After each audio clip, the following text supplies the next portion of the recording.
ya viste con qué responsabilidad hemos cargado. Hemos hecho una declaración de intenciones y ahora nos tienes que dejar en buen lugar a los tres que hemos intervenido, porque efectivamente, como muy perfectamente decía el decano, nosotros como profesionales de nuestra disciplina no estamos aquí para hacer aplicaciones para semáforos. Entre otras cosas, yo no podría, porque lo único positivo que yo he rescatado hace un par de semanas del apagón es que no funcionaran los semáforos y me sentí como en casa conduciendo.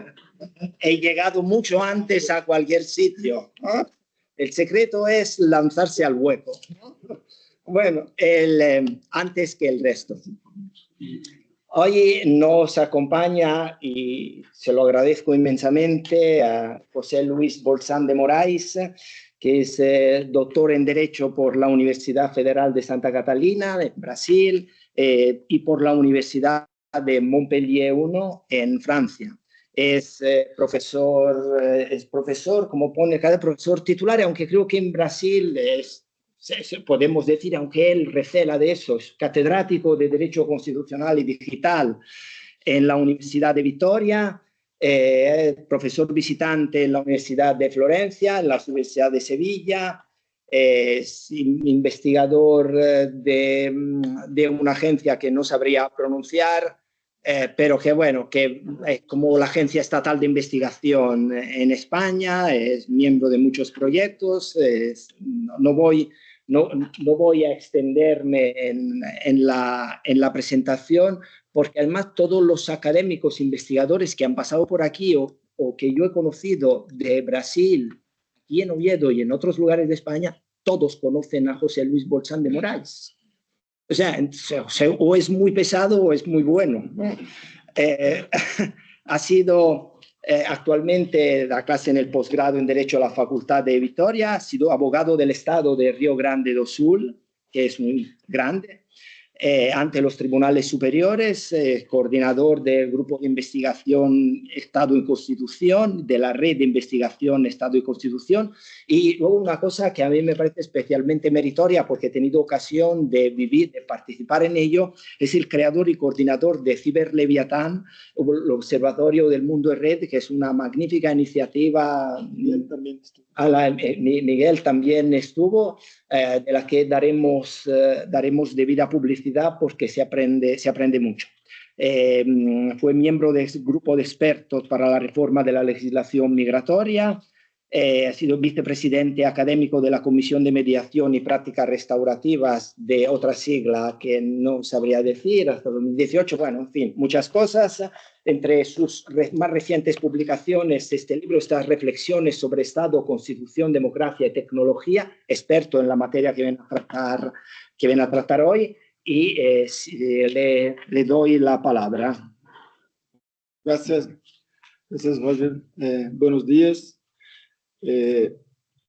Voy a intentar hablar en castellano o en portuñol, porque, como dije, yo vengo de Río Grande del Sur. Somos vecinos de Argentina y Uruguay, entonces hablamos una lengua propia, que no es ni portugués ni castellano, es un portuñol, y así vamos. Para mí es un honor estar acá en la Universidad de Oviedo, la Facultad de Derecho, una responsabilidad muy grande que yo no tengo estatus para tener, que es empezar este ciclo, este seminario laboratorio, que es una gran idea, creo, de Roger Piguel. Peço excusas porque hablo más informal. Jorge me dijo que podría hablar un poco más informal. No te pases, pero... No tanto. Entonces, voy a intentar traer un poco unas impresiones y unas dudas, no ninguna certeza, porque creo que nosotros también no tenemos certezas ahora, ¿no? Como ya alguien lo dijo, ¿no? Todo que es sólido se desmancha. se deshace. Se deshace. Desastre en el aire, alguien ya lo dije hace tiempo. En esta charla voy a intentar hacer una conexión entre inteligencia artificial, las nuevas tecnologías, la revolución de Internet o la revolución digital, con la idea del Estado liberal de derecho. Ahí después voy a intentar, porque lo utilizo, intento utilizar siempre el adjetivo liberal, no solo Estado de Derecho, pero Estado liberal de derecho. Me parece que siempre hay una especie de una confusión, porque cuando salimos del Estado de Derecho de la primera generación, nos vamos al Estado social de Derecho, mucha gente piensa que es otra cosa que no un Estado liberal. Pero el Estado social de Derecho, el Estado democrático de Derecho, aún son Estados liberales. Y por eso hay problemas. Entonces, la idea es un poco traer unas dudas, unas reflexiones para que podamos empezar a conversar sobre este tema de la inteligencia artificial en el Estado liberal de derecho. Me gusta mucho el derecho y literatura. Entonces, cuando se habla en tecnología, en revolución, siempre nos volvemos a George Orwell, a 84. Y creo que está también una especie de referencia en términos de literatura que es importante para pensarnos los impactos de las nuevas tecnologías, de lo digital, de la inteligencia artificial en el Estado de Derecho. Las condiciones y posibilidades, los límites y perspectivas del Estado de Derecho en un ambiente en transición, en un ambiente transformado por las nuevas tecnologías. Para empezar, cuando hablamos de revolución de Internet o de nuevas tecnologías o de inteligencia artificial, ¿de qué cosa estamos hablando? Yo creo que en primer lugar, es un término genérico, porque puede tener varias cuestiones que están involucradas en la revolución del Internet. Y también es una cuestión histórica, porque viene cambiando desde, si pensamos en los años 60, con la Internet o la ARPANET, hasta ahora, de una Internet pública a una Internet comercial o un business, ha cambiado mucho. Muchas cosas han sido, se transformaron. Y también las nuevas y las más nuevas tecnologías están cambiando todo. Hoy por la mañana leí en periódico que el GPT-5, que sale en el segundo semestre de este año, va a cambiar todo. Más una vez. Entonces, estamos ahí en una especie de pantano. Pantano que nos movemos con mucha dificultad. Sobre todo nosotros del derecho o de las humanidades, todo esto, para intentar entender, comprender un poco esta revolución, esta transformación profunda. Porque hay un tránsito, un tránsito tecnológico exponencial. Y yo peço disculpas porque hizo la traducción de los slides y no sé si está todo correcto. Pero si hay errores, me lo digan, por favor. Hay una transición exponencial del tecnológico. Entonces, esto es el más impactante para nosotros. Y las cosas cambian todo el día. Todo el día y todo el día, todo el tiempo. Están cambiando. Cuando llegamos a un lugar, ya está. La tecnología ya ha cambiado. La misma ley de Moore, que hablaba de 18 meses para cambiar las tecnologías, ya no vale, porque se cambian con mucho más rapidez. Y esta transición de lo analógico a lo digital es desde esto que estamos hablando. O sea, es más difícil pensar las cuestiones que no son no son cuestiones materiales. El digital es una otra cosa, una especie de inmaterialidad se puede decir, de algo inmaterial, algo que no es metafísico, pero es inmaterial, es una cosa distinta de lo analógico. Y nosotros del derecho, sobre todo, estamos acostumbrados con el analógico, con el tiempo analógico. Las instituciones jurídico-políticas son analógicas aún. Mismo que tengamos un estado digital, un estado con estructuras digitales, electrónicas para funcionar, aún es analógico. La democracia es analógica. Los procedimientos judiciales son analógicos. El tiempo del judicial, del político, es analógico. Es un tiempo horizontal. Un tiempo, se puede decir, diferido. El tiempo 1, cuando se empieza un procedimiento, y el tiempo 2, cuando se concluye este procedimiento, son distintos. Y el tiempo de la tecnología es vertical. El tiempo del inicio y el fin son instantáneos. Y esto produce un impacto profundo, en las estructuras político-jurídicas. Y más, en la era de la revolución de Internet, nosotros pasamos, esto es una terminología de Eric Sader, que es un filósofo francés. No es veramente un filósofo, pero ahora se lo dije filósofo. Eric Sader, que tiene muchos libros sobre esto, hablaba de una pasaje de la era de la información al interno de la revolución de Internet o de la revolución tecnológica. Había en el primer momento la era de la información, porque la Internet era el espacio donde nosotros buscábamos las informaciones. Ahora tenemos la era de la cuantificación. Cuantificación, se dice, ¿no? O sea, la Internet cambió las cosas. La pantalla del computador no es una janela para el mundo. Se invirtió el sentido de las cosas. Nosotros buscábamos, ahora la Internet nos busca, nos acompaña todo el tiempo. Y con esto pueden promover esto de la cuantificación, del perfilamiento, del microtargeting y otras cosas. Y ahora más, una cuestión, esta idea de la era de la cuantificación aún es válida para la era de la inteligencia artificial? No lo sé. Tal vez la inteligencia artificial haga un otro tránsito al interno de la revolución de la Internet, o de la revolución tecnológica, o de la revolución digital. Este es un problema para nosotros. ¿Cómo pensar esto?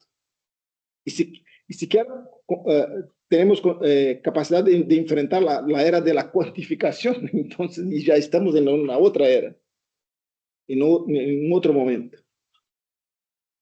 Todo esto nos pone en estos dos problemas.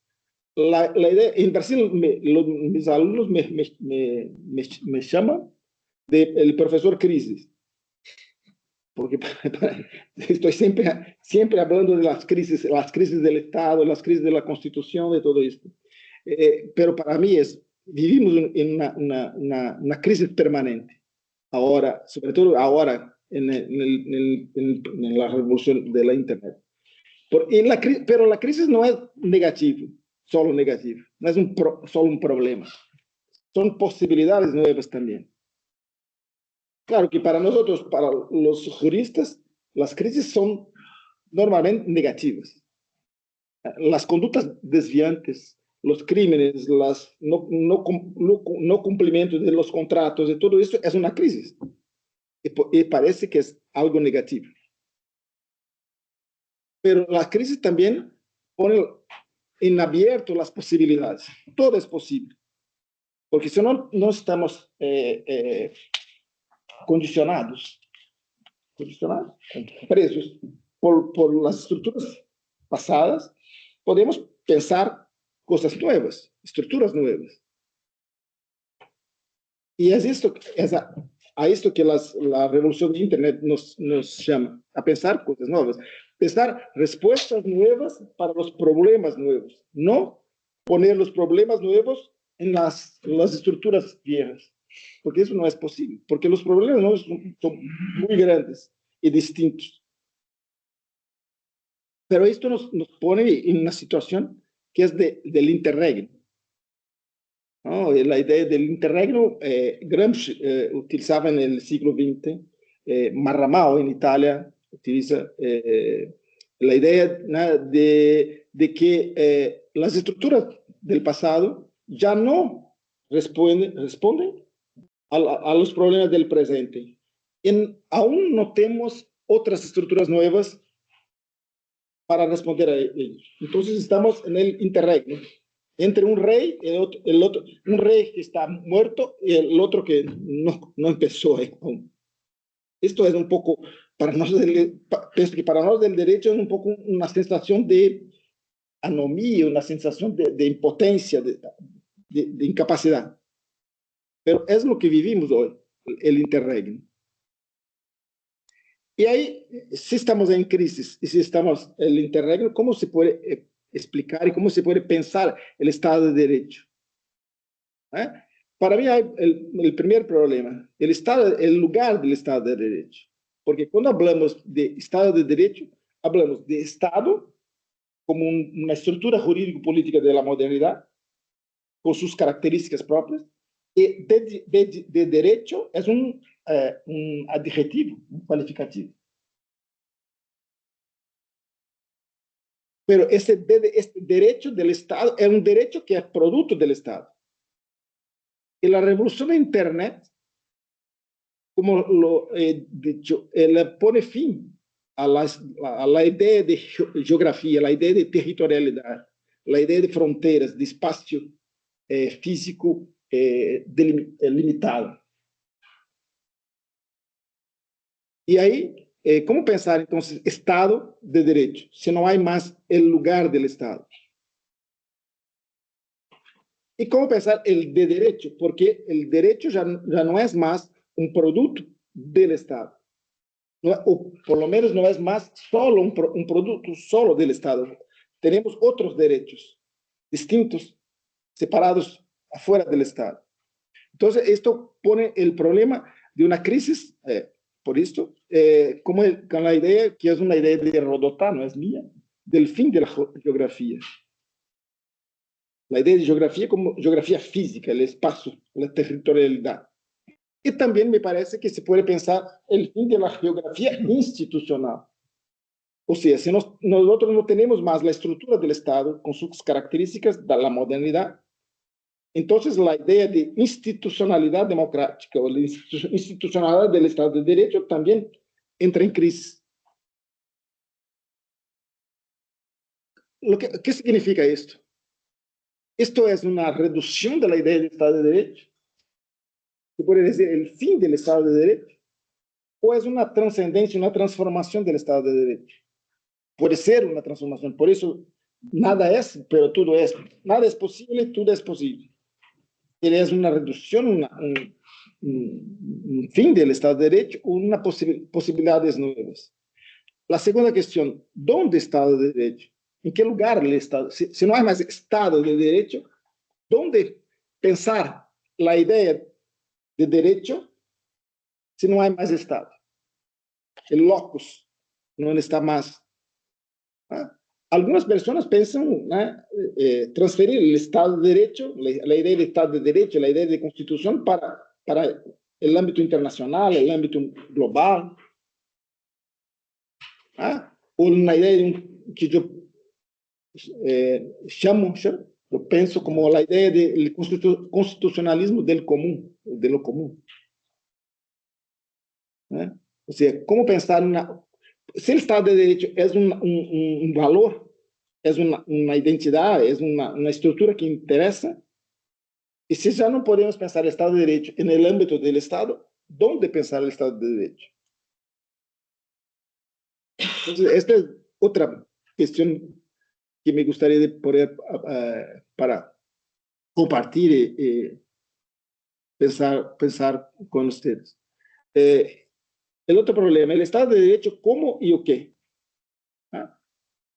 Si empezamos con la idea del Estado de Derecho, el Estado liberal de derecho, clásico de derecho, que es una transición de un poder personal para un poder legal, y no solo para un poder legal, mas un poder legal basado en algunos contenidos de los derechos humanos, por ejemplo. Entonces, precisamos pensar este Estado de Derecho porque el Estado de Derecho en su historia viene cambiando con los tiempos. Porque, en primer lugar, respondió el problema de los individuos, la cuestión individual. Después viene la cuestión social, los trabajadores, los derechos sociales, todo. Ahí después viene la cuestión ambiental. Y ahí ya tenemos un problema, porque la cuestión ambiental no es una cuestión territorial. O sea, el problema del cambio climático, el problema de la polución, todo no es un problema de los estados individuales, de los territorios de los estados, porque la polución, el cambio climático no respeta fronteras. Nosotros podemos impedir que los pobres de los países vecinos ingresen en mi país con políticas de inmigración, políticas de fronteras, controles de fronteras, etc. Pero no puedo impedir que la polución pase de un lugar al otro. Entonces, la cuestión ambiental puso un problema importante. Y ahora el digital. Me parece que el problema de la cuestión digital, que es un problema para que podamos pensar el Estado de Derecho, trae un nuevo problema, porque no solo es algo distinto, pero es más impactante que la cuestión ambiental, porque es más fluido.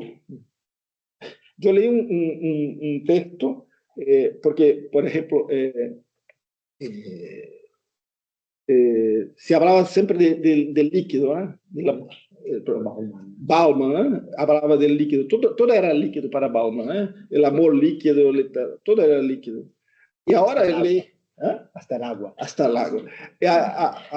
Unos días de estos leí un texto que decía, no se puede más hablar de líquido, ahora es gasoso. Un poco la idea que es más fluido. Entonces vivimos un tiempo gasoso, no gaseoso, no un tiempo líquido. Por eso, ¿cómo pensar el Estado de Derecho frente a la cuestión digital? La cuestión digital destruye todas las estructuras tradicionales del Estado de Derecho.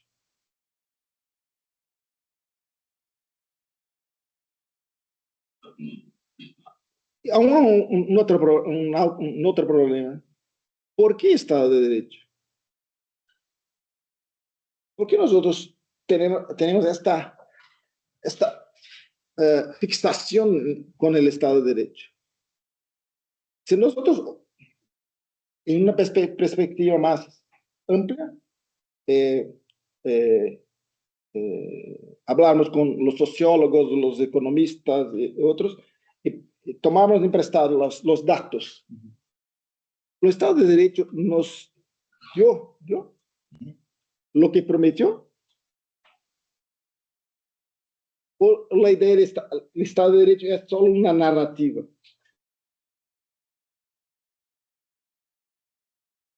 Es una marca de valor en términos comerciales, Estado de Derecho. Si pudiéramos vender el Estado de Derecho, podría tener un valor igual a Apple o en la bolsa de valores. ¿Ah? Pero si mirarmos el Estado de Derecho, la historia del Estado de Derecho, puede ser que veamos un fracaso del proyecto del Estado de Derecho.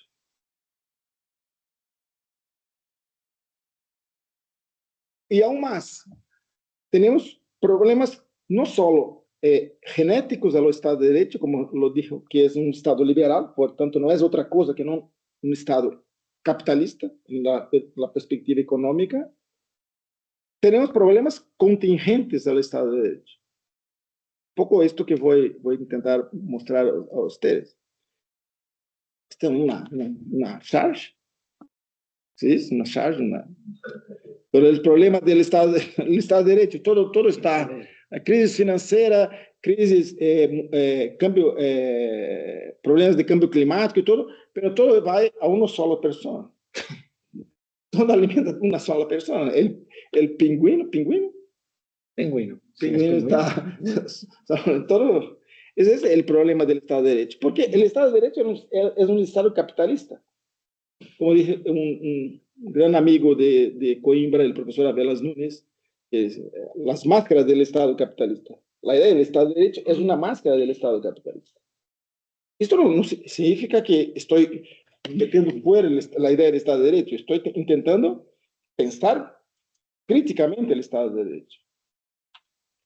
Vamos a un poco de los datos recientes. 10% más rico posee 45% de toda la riqueza mundial. 5 multimillonarios duplicado la fortuna. Si vamos a los países del sur del mundo, sobre todo, que no es más una verdad, pero la desigualdad salarial entre blancos y negros es un problema. Esta semana en Brasil salió datos sobre número de transexuales y travestis víctimas de violencia. Aumentó muchísimo. O sea, la violencia de género y la violencia LGBT. Entonces, los datos. Hablamos tanto de datos, vamos a los datos. Ayer salió en el periódico Folha de São Paulo. La renta de los 5 más pobres triplica en 3 años en Brasil. Los últimos 3 años triplicó. Ahora es de 154 reales al mes por persona. Son 20 euros, un poco más, 25 euros.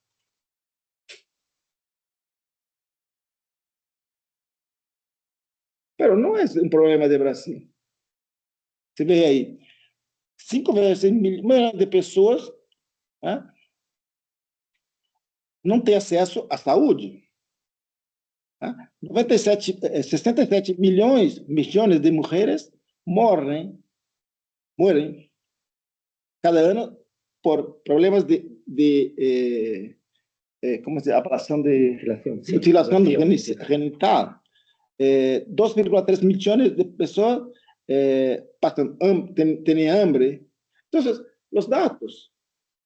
Esto es el Estado de Derecho. Y la idea del Estado de Derecho es una marca de valor. El Estado de Derecho está un poco por todo. La idea del Estado de Derecho. Las constituciones, las estructuras del Estado de Derecho están un poco por todo. Pero la realidad. Pienso que, claro, esto nos lleva a intentar realizar el Estado de Derecho, no abandonar el Estado de Derecho. Pero ahora, aún es mucho más una narrativa do que una realidad.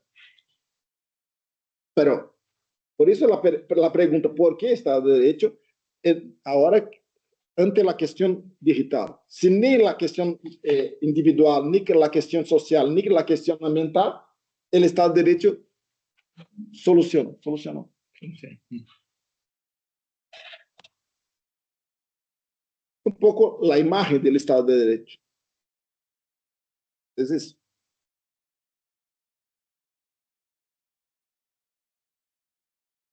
Porque para mí, entonces, el Estado de Derecho tiene 2 problemas. Voy en el tiempo, ¿no? Hay un problema genético, como yo lo dije antes, que es el Estado de Derecho es Estado, por tanto, es territorio, y entonces tiene una base territorial, y es capitalista. Y por tanto, tiene los límites de la economía capitalista. Y es también de derecho, pero de derecho producto del Estado. De un Estado que no tiene poder más. no tiene más soberanía también. Por lo menos la idea de soberanía clásica. Entonces, hay un problema genético, hay límites genéticos del Estado de Derecho. La Constitución brasileña los constituyentes brasileños de 88 fueron honestos, dijeron la verdad. Los objetivos de la República, extinguir la pobreza y reducir las desigualdades sociales y regionales. No se hizo eso, pero es honesto, porque el Estado liberal de derecho como Estado capitalista no va a extinguir la desigualdad, va a reducir las desigualdades, promete la reducción de las desigualdades. Es otra cosa que esto. Y hay problemas contingentes al Estado de Derecho. Empezamos con las cuestiones de la globalización de los años 70, 80, el neoliberalismo, las reformas del Estado, los impactos de todo esto. Y ahora el problema contingente es la revolución del Internet y la inteligencia artificial. Contingente porque está ante nosotros. Es un problema actual. Entonces, ¿cómo el Estado de Derecho va a enfrentar el problema genético? Que no puede, porque no puede ser otra cosa de que lo es.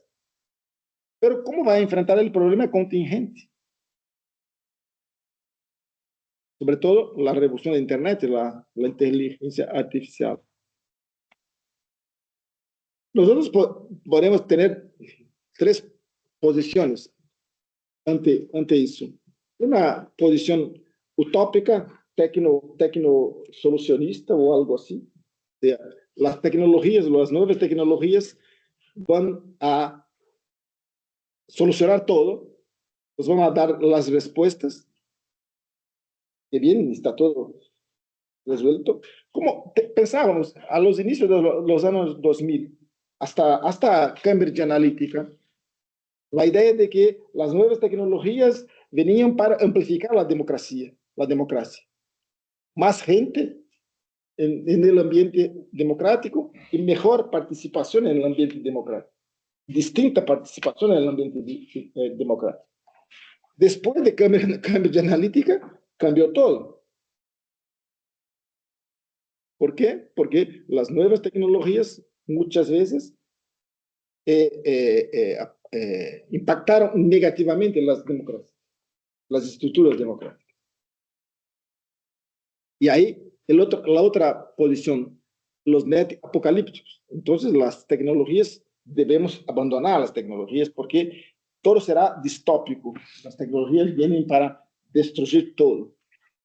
También no creo que sea lo mejor, porque no hay como abandonar las transformaciones tecnológicas. La carta de los CEOs de 2024 para una pausa en las transformaciones tecnológicas era una fake news, era una mentira, una broma. Entonces, pienso un poco nuestra posición, nuestra postura frente a esto, es una postura crítica. Y yo llamo net críticos. Hoy, como hay un escritor brasileño, Ariano Suassuna, no sé si conoces de Pernambuco, del nordeste de Brasil, ya muerto, que decía, los optimistas son unos tolos, tolos, ¿cómo se dice? Los pesimistas son unos chatos. Yo soy más pesimista, pero por eso hay que ser realista y esperanzoso. Entonces, un poco es la idea de pensar como un realista esperanzoso ante este cambio porque las nuevas tecnologías, la inteligencia artificial hizo un cambio que interesa a nosotros del derecho, que es un cambio del simbólico, de la lenguaje simbólica a la numeración post-simbólica.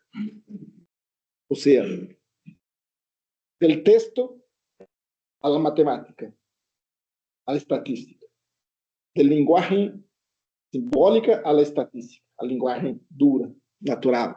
Aquí. Esto nos lleva a pensar, esto es una imposición o que la respuesta, ¿se puede tener una imposición del Estado de Derecho sobre todo esto? ¿O es una submisión del Estado de Derecho a todo esto? Yo hice una traducción en Brasil de un libro de Benoit Friedman, de la Universidad Libre de Bruselas, que el título es El fin del Estado de Derecho. Gobernar por estándares e indicadores. O sea, el proceso de la numerización, de la transformación, el modelo gerencial, de administración gerencial que viene del neoliberalismo y todo esto, ha transformado el Estado de Derecho y ha impactado el Estado de Derecho, que está más sujeto a los números, a los indicadores, que a las reglas jurídicas. Entonces, es necesario pensar un poco sobre esto. Porque la arquitectura de la era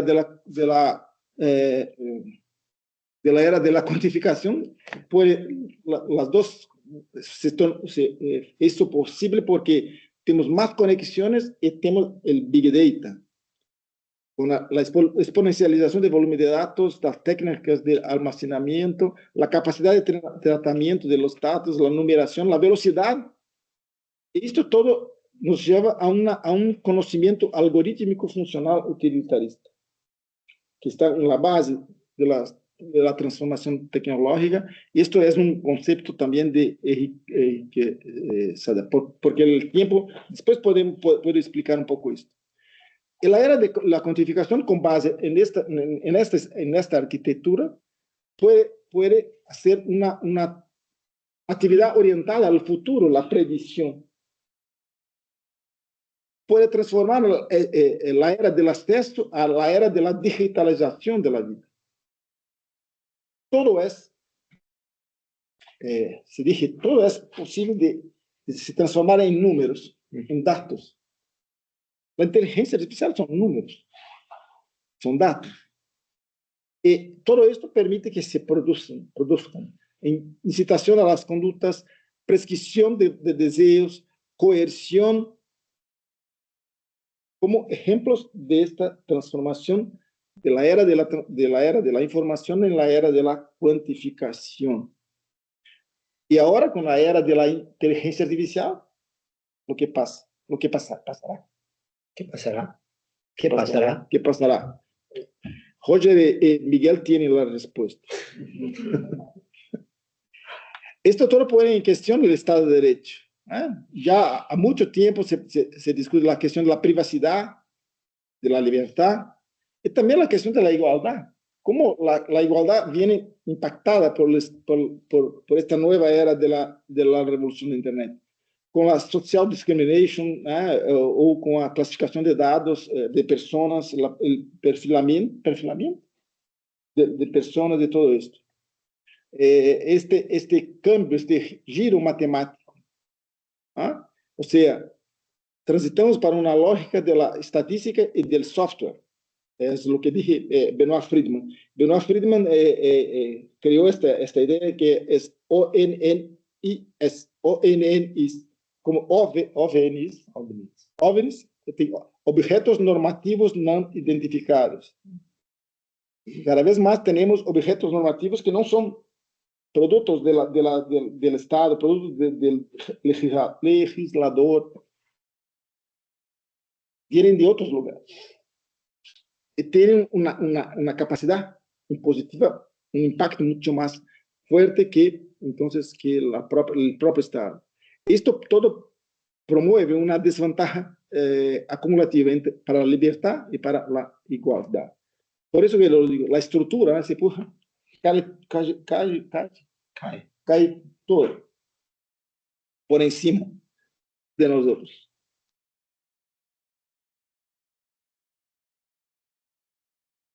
Y ainda aún precisamos hablar del Estado liberal de Derecho y la surveillance o vigilancia.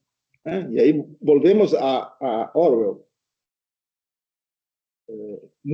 Hoy mucho peor, porque también son los estados, no solo las empresas privadas, tienen todos los datos, las empresas privadas nos persiguen permanentemente, todo el tiempo.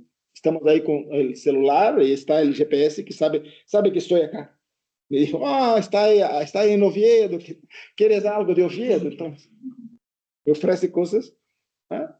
Los estados también tienen todas esas informaciones, los grandes big data, los grandes datos de los estados. Entonces, esta situación de confrontación con essas estruturas y con esa incapacidad de controlar estas estruturas. ¿Ah? Entonces, que ponen problemas de privacidad, como lo dije antes. ¿Ah? Por ejemplo, como pensar el consentimiento del usuario. Todos nosotros consentimos con los términos de uso de Internet, de las redes sociales, de todos los lugares donde estamos, de Netflix, de Amazon, de todo. ¿Ah? La fuga de datos, la exposición, el olvido, el problema de la igualdad de perfiles, microsegmentación, que dice microtargeting, a psicopolítica basada en datos, a la predicción. Entonces, vemos una situación, una contingencia que las estructuras del Estado de Derecho tienen que dar cuenta. ¿Ah? Y ahí volvemos ahora, a literatura, a filosofía, o que sea. Foucault con el panóptico, Deleuze con la sociedad de control, esta idea, assemblage surveillante, vigilancia líquida o vigilancia gasosa, como quieran, el poder aleteico, todo esto. Entonces, es un conjunto de cosas, ¿no? Disciplina, seguridad, conocimiento, predicción, vigilancia, control, todo esto está presente en los días actuales. El gran hermano está ahí. Y el problema contingente, entonces, son los impactos de las nuevas tecnologías. La sociedad de información, la sociedad del trabajo. Por un lado, se pone a la idea, el fin del trabajo humano. ¿Es bueno o es malo? El derecho al ocio creativo. Yo hice la mía tesina, máster, la subjetividad del tiempo, el nombre de la tesina, para pensar un poco la idea del ocio. Pero hoy, cada vez más, el ocio está contaminado. Nosotros mismos trabajamos más hoy que ayer. Nosotros trabajamos para la banca, cuando utilizamos app de la banca, no está el funcionario del banco, somos nosotros, el funcionario gratis del banco. La universidad nos pide más cosas todo el tiempo. La pandemia nos hizo trabajar más todo el tiempo. Entonces, el fin del trabajo y el fin del derecho del trabajo, de las protecciones del derecho del trabajo. En Brasil está una discusión tremenda sobre esto. Una disputa entre la justicia del trabajo, que es una justicia especializada en Brasil, y el Tribunal Constitucional. Porque la justicia del trabajo reconoce los vínculos de los trabajadores de plataformas, por ejemplo, de Uber, etcétera, los vínculos trabalhistas, y el Supremo Tribunal, la Corte Constitucional, casa todas las decisiones. Y ahora, hace 2 semanas, más o menos, el ministro Gilmar Mendes puso como un tema general y paralizó todos los procesos de la justicia del trabajo, la pejotización de los trabajadores. O sea, los trabajadores ahora serán personas jurídicas, no empresas, no empleados. Entonces, el neoliberalismo nos transformó en colaboradores. Dejamos de ser trabajadores, empleados, para ser colaboradores. Y ahora somos o qué? Nada. Somos emprendedores individuales, ¿no? Como la Uber o el Uber. El Uber no creo que tenga género. Da el nombre para sus autistas, conductores. Es italiano. Sí, por eso. Aquí es autista. Autista, sí, comiendo así. Entonces son emprendedores individuales. Y ahí, ¿dónde está? Entonces, será no, el fin de trabajo, pero el conductor del Uber trabaja más aún, es sin las garantías del derecho del trabajo. Nosotros como profesores trabajamos más y ganamos lo mismo. Sobre todo si pensar en las universidades privadas. Entonces, este es un otro problema. La idea del capitalismo de vigilancia, el capitalismo de plataforma, el tecnofeudalismo que está en moda ahora con Varoufakis, que no es de Varoufakis. Hay un libro antes de Varoufakis de un economista francés, Cédric Durin, de 2020, que el nombre del libro es Tecnofeudalismo. Pero Varoufakis está más famoso, está más de moda, ¿no? Con la idea de los nubelistas, ¿no? Los vasalos digitales que hablan en el libro esto de tecnofeudalismo. Pero, entonces, este es el problema contingente. Y la inteligencia artificial, todo esto. ¿No? Esta es una charge que en Brasil, ¿no? Está ahí. El emprendedor, ¿no? Que es el entregador de comida, el conductor del Uber y todo esto. Entonces, la idea es cómo la IA afecta el Estado de Derecho. Afecta como el problema de la libertad, la privacidad, el problema de puntuaciones, perfiles, microsegmentación, la democracia víctima de la inteligencia artificial y no como beneficiaria de la inteligencia artificial, la desinformación, neopopulismo. En Brasil, yo escribí con una ministra del Tribunal Superior Electoral y un profesor de Virginia, de la Universidad de Virginia, un trabajo sobre las milicias digitales en Brasil. Y cómo el problema de las milicias sale del mundo físico, del mundo analógico, para el mundo digital. La estructura de las redes sociales bolsonaristas, por ejemplo, en Brasil, de la ultraderecha, tiene una estructura de milicia organizada. Los derechos sociales, ¿tenemos avances o retrocesos? Porque se puede decir que se puede tener más salud con nuevas tecnologías, se puede construir casas 3D, por ejemplo. O sea, las nuevas tecnologías pueden traer beneficios, pero también pueden traer retrocesos. Esto lleva a una crisis del Estado constitucional, desde la globalización del liberalismo como el fin del Estado liberal social de derecho, ahora con la idea del tecno-neoliberalismo feudal, para juntar un poco Henrique Sadan, que habla de tecno-neoliberalismo, una función de neoliberalismo con tecnología, y Varoufakis o Cédric Durin con la idea del feudal. Entonces, una crisis de la democracia liberal, esto todo está muy impactado ¿por qué? Porque por detrás de todo eso tenemos el modelo de negocio del Valle do Silício, el Silicon Valley.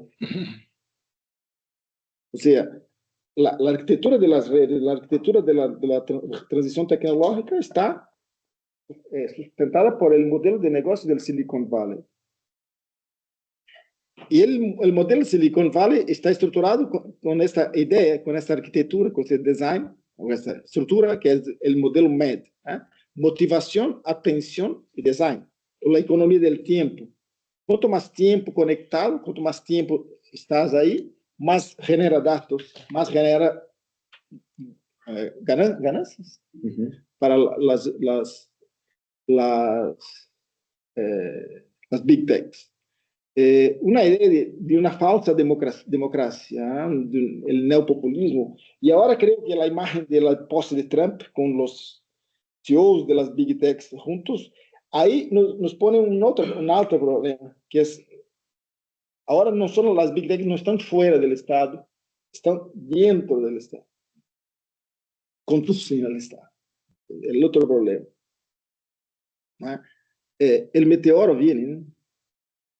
Yo a veces pienso que cuando viene el meteoro será mejor para el planeta, porque nosotros producimos muchas cosas buenas, pero muchas cosas malas. Entonces, ese es el modelo de negocio, el Valle Silicio. Salió, volvió.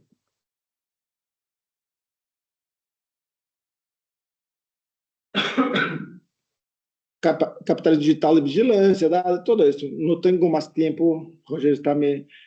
Quais novos arreglos para o Estado constitucional? Temos que pensar uma nova geografia desconfinada, como diria Rodotá, né? Sem limites, um novo lugar para os direitos, novas tecnologias para revisar os direitos humanos, a privacidade, nova vigilância, igualdade, discriminações, etc. O exemplo do COMPAS nos Estados Unidos, no processo penal, por exemplo. Novos direitos, pensar novos direitos em termos tecnológicos, novas respostas. O constitucionalismo em outro entorno, como pensei um pouco em Ferraioli, a ideia da Constituição da Terra, em Ferraioli, pero não sei se vai bem. E aí teremos situações limites. O Estado de Direito pode ser submetido ao medo e à urgência, como vimos depois de 2001, que aceitamos intercambiar libertad com segurança, com seguridade. O Estado de Direito pode ser desfigurado pela vigilância, redes sociais, a digitalização da vida.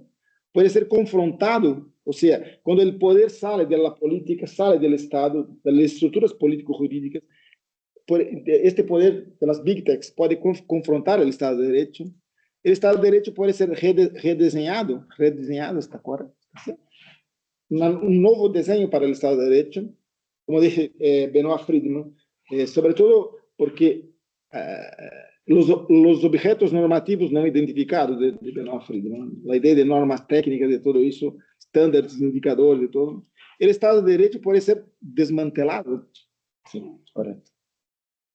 Com a revolução digital, pode ser a situação limite. O problema de la datificación, no voy a entrar ahí porque la idea es un poco de esa, no politics, just data, todo es dado. Entonces no necesitamos más política, el solucionismo tecnológico, ¿ah? Y hay, con todos los problemas que trae esto. Y para pensar un poco en la idea de Roger para concluir, pouco contra Max Weber, né? Que Max Weber dizia que a ciência não hace adivinhações, né? Não hace predições, né?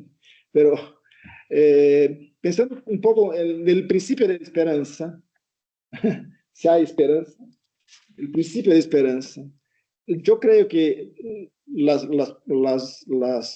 as alternativas são frente a la autorregulación propuesta por las big techs, por las nuevas tecnologías, la heterorregulación.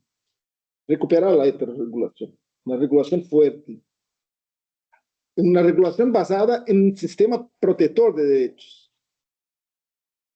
Y ahí creo que hay un falso dilema entre los modelos mundiales de regulación o en competición. Estados Unidos, China y Unión Europea. Mucha gente dice que la Unión Europea está en retraso ante las nuevas tecnologías porque está basando su legislación en protección de derechos. Yo creo que está correcto, está equivocado. Entonces, creo que hay un falso dilema acá entre desenvolvimiento tecnológico y protección de derechos. El desenvolvimiento tecnológico tiene que estar sometido a la protección de derechos, no al inverso.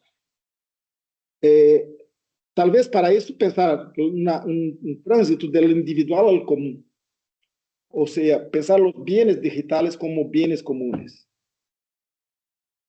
Porque aún tentamos, o problema de dar respostas viejas a problemas novos. Então, pensar os bens digitais como bens individuais, privados, não creio que seja uma boa resposta. Então, pensar os bens digitais como bens comuns. Hacer um controle da economia digital. Un control fuerte de la economía digital. Y ahí, tomando prestado la palabra, la idea de Roger, pensar un conocimiento carbónico. Cito la fuente, ¿no? Gracias. O sea, creo que una respuesta posible a esto es una respuesta, algo necesario para pensar un poco esto, es no sé si en portugués se dice letramento digital, no, alfabetización. Alfabetización digital. Creo que estar en la Internet presupone un nuevo sujeto, pero no un sujeto que es una nueva subjetividad, no un sujeto producto de la Internet, pero un sujeto que es productor de la Internet. Y para eso necesitamos un conocimiento, sería de un conocimiento carbónico para enfrentar con una alfabetización. Un poco, estas son las sugestiones para que no tengamos esta idea. Esta es una cosa de los años 30, 40, la idea de que se podía tirar el cerebro y colocar el cerebro separado del cuerpo. ¿Ah? Bueno, y ahí están algunos autores convidados de esto todo, que están mucha gente por detrás de esto. No creo nada, está todo ya hecho por Miguel y por Roger. Entonces, un poco la instigación, las dudas que traigo para poner en discusión con ustedes. Muchas gracias.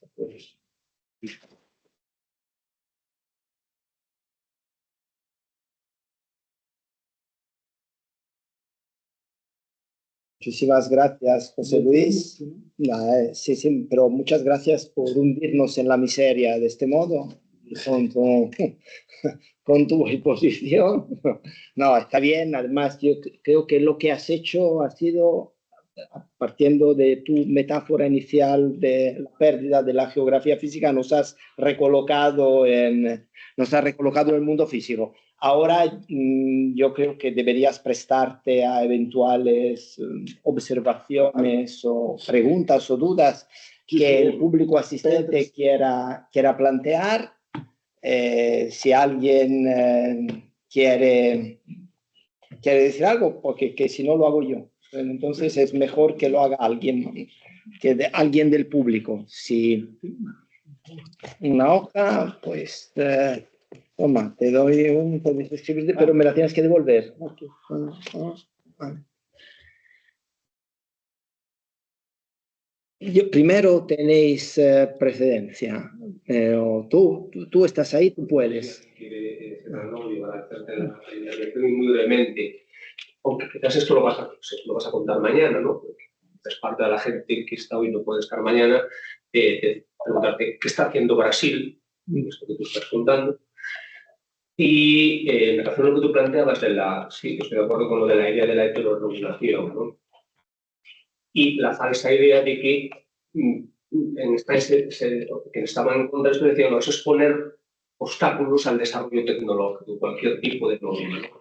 Bueno, Europa estaba muy por detrás de China y de Estados Unidos antes del reglamento europeo. Es decir, el reglamento europeo no ha puesto más obstáculos, ¿no? Pero la dificultad de este problema se evidencia cuando ves el reglamento europeo. El reglamento europeo de inteligencia artificial, que en principio es la primera norma que ha tratado de disciplinar eso y que supuestamente también está teniendo cierta influencia en lo que se está haciendo en Brasil, habla mucho de derechos humanos, pero habla todavía mucho más del mercado. Sí, claro. Es decir, que a veces la idea de la garantía de los derechos, si empiezas a profundizar un poco más, no digo que sea una mera fachada, una mera apariencia, pero está claro el dominio del mercado, ¿no? Simplemente pongo un ejemplo. ¿A quién se encomienda la supervisión de los sistemas de inteligencia artificial? A los proveedores. Yo que vendo el producto de inteligencia artificial, voy diciendo, no te preocupes porque yo lo he testado, he hecho una evaluación del impacto sobre derechos fundamentales y no te preocupes, estate tranquilo, ¿no? Es decir, las propias instituciones de la Unión Europea dejan en manos de los fabricantes el control del producto que nos van a vender, ¿no? Y luego también hay un punto de hipocresía. Los sistemas que vamos a prohibir en la Unión Europea, porque son lesivos de derechos fundamentales, no tenemos ningún problema en exportarlos. Eso lo dijo en una conferencia el director de la Agencia Española de Supervisión de la Inteligencia Artificial, que vamos a ser tan estúpidos de dejar los sistemas invasivos en manos de chinos y norteamericanos. Nosotros también vamos a poder venderlos. Eso sí, no vamos a venderlos en Europa, porque esto fin, un sistema de derechos. Sí, claro. Bueno, Tienes esa facultad. bueno, en Brasil está se haciendo muchas cosas ahora. Hay muchos proyectos, iniciativas de legislación en el Parlamento sobre esos temas. Muchos, incluso de inteligencia artificial, también un poco dialogando con el modelo europeo, así como hizo la RPD, que también utilizó mucho el modelo europeo. En Brasil hay una legislación previa, que es el Marco Civil de Internet, de 2014, que se pensaba que sería el gran... algunos decían que era la constitución del Internet, que estaba para ahí para promover una regulación fuerte del Internet. 10 años después, no hay nada del Marco Civil de Internet. ¿Por qué? Porque hay el problema.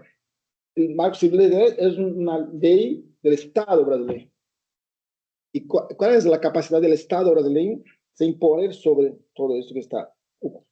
Tanto es que está el artículo 19 del Marco Civil de Internet, que es sobre la responsabilidad de las redes, de las plataformas. Hasta hoy no se tiene una responsabilización efectiva porque el modelo que estaba ahí es un modelo de 2014. Y es un modelo que no hay responsabilidad efectiva. Hay un proyecto para cambiar esto, sobre todo después de las elecciones de 2018.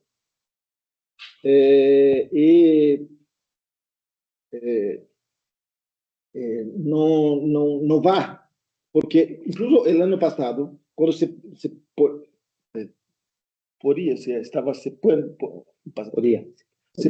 el Parlamento iba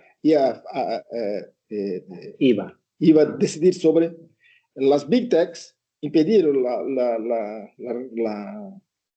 la decisión del Parlamento. No se decidió nada para cambiar el artículo 19. Hay dos o tres procedimientos en el Tribunal Constitucional, el Supremo Tribunal Federal, que discuten esto, el problema y la justicia electoral, que en Brasil tiene poder normativo para las elecciones. La justicia electoral hizo una regulación distinta del Marco Civil de Internet para las elecciones de 2024, del año pasado, las elecciones municipales. Pero en 2022, en las elecciones presidenciales 2022, yo coordiné una observación electoral para el Tribunal Superior Electoral sobre desinformación en las elecciones. Y una apuesta fue acuerdos del Tribunal Superior Electoral con las Big Techs, con las plataformas. Acuerdos para que las plataformas trabajasen en contra de la desinformación electoral. El resultado, cero, bolinha cero. Tengo todos los datos. Si se quieren, lo paso ahí. Entonces, no creo que es el problema. Claro, ahora, después de Cambridge Analytica, después de todo esto, hay una especie de retomada, por decir, de una acción más fuerte de los estados. Pero aún mucho impactada por las Big Techs. Entonces, no creo que va. Y después tiene que, para no caer en una legislación simbólica apenas, que está ahí, pero no. Y ahora también está en marcha en Brasil un cambio en el Código Civil. En la propuesta de cambio del Código Civil está un capítulo sobre el derecho digital. Y ahí hay el problema que yo estaba hablando, porque ahí se pone en el Código Civil y se piensa el derecho digital como derecho privado, como derecho de los individuos. O sea, hay un problema conceptual, ¿no? La cuestión de la Unión Europea, yo no puedo hablar frente a ahí, pero creo que quizá una especie de confirmación de la mía intuición. O sea, es más una narrativa do que una realidad. Y también hay otro problema, porque se tardó 4 años para hacer. Y tiene más 2 años para implementar. ¿Qué cosa? En 2 años más, ¿qué habrá ahí en términos de nuevas tecnologías? Entonces, ahí, creo que ahí este es el problema del tiempo. Sí, una cosa, fue interesante también el conflicto que se planteó entre el Supremo Tribunal y la RCX. Brasil. Sí, claro, claro. La decisión del tribunal. Y, en cierta medida, X tuvo que ceder. Por eso, este es el caso, es un caso fuera, ¿cómo se dice? Fuera da curva, distinto. Sí. Porque ahí estuvo un ministro del tribunal que impuso una decisión que al final X volvió atrás. Ahí se puede decir, oh, entonces el Estado está... Este es un poco, también, yo no digo esto, es un poco la idea. Siempre la crisis del Estado estuvo siempre presente. El Estado ya nació en crisis. Pero el Estado siempre vuelve. Para el bien, para el mal. El neoliberalismo quería la muerte del Estado. En 2008,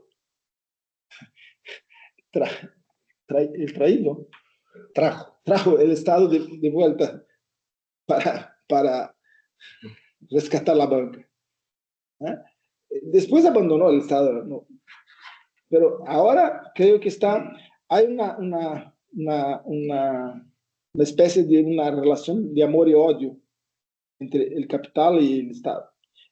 Y en una perspectiva más marxista, el Estado es una superestructura del capital, entonces,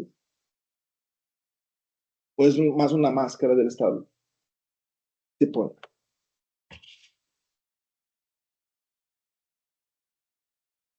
¿Alguien, Lucía? Yo quería mencionaste así de pasada como una de las propuestas a futuro la necesidad de desarrollar nuevos derechos.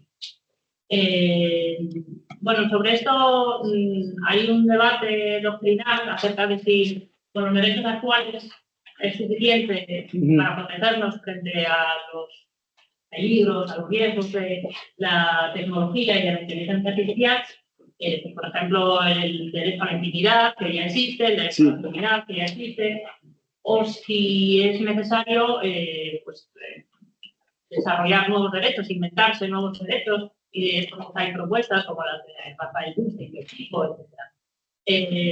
Me gustaría que explicases si tú en este debate donde te sitúas, y entiendo que esta segunda postura, y cuáles serían esos nuevos derechos o algunos de los nuevos derechos que te parecen necesarios. Sí. No sé si yo tengo una propuesta de nuevos derechos y también tal vez la idea de nuevos derechos, tal vez no, porque intenté responder la demanda de Roger, entonces fui un poco precipitado.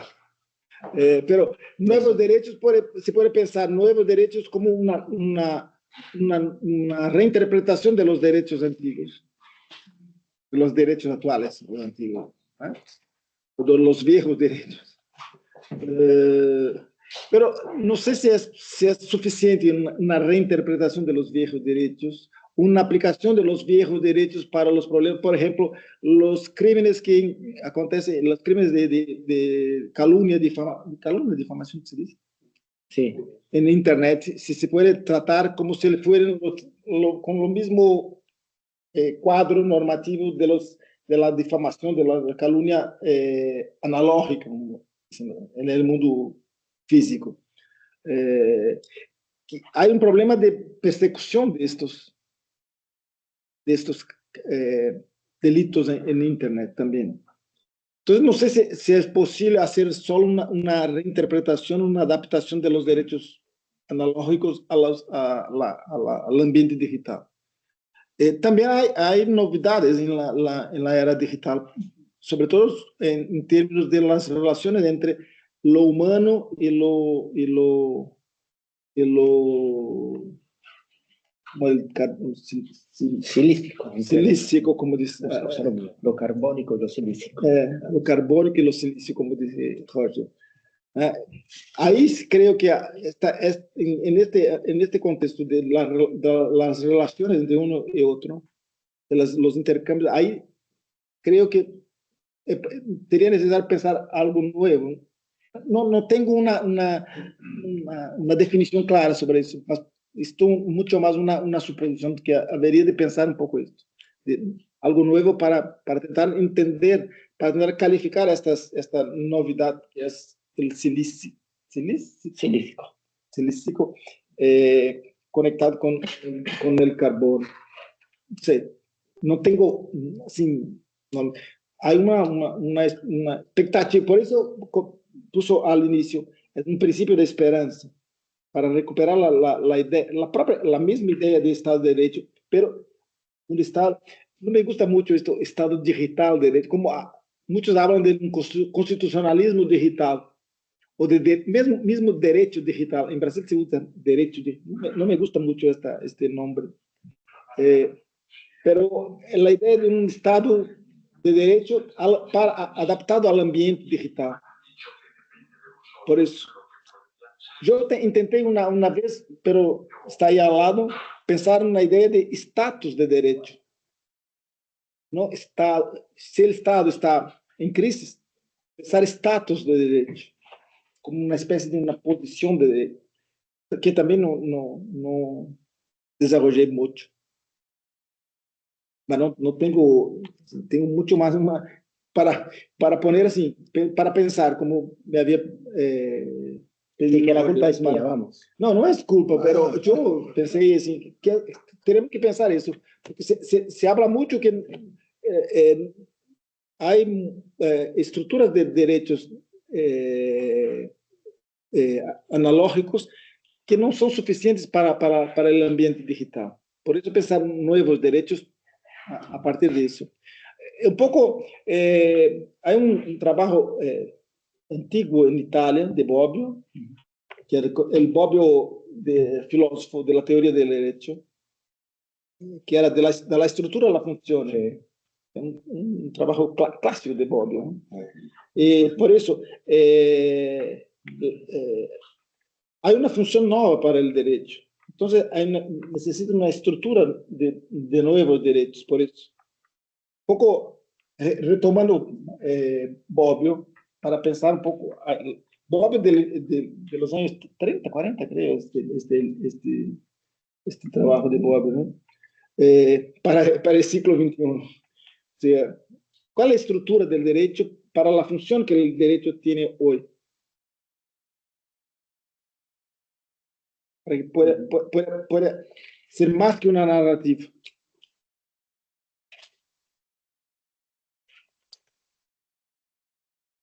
¿Estáis cansados? ¿Tenéis suficiente? Sí. Entonces como dicen en Italia, mi tacho. No, yo entonces no hablaré, me limitaré para no abusar de tu disponibilidad y de tu paciencia. Te renuevo en nombre de Miguel y mío y de todos los asistentes las gracias por esta conferencia tan esclarecedora y con tantos problemas, pero es lo que hay. Y entonces había que presentarlos. Muchas gracias. Sí.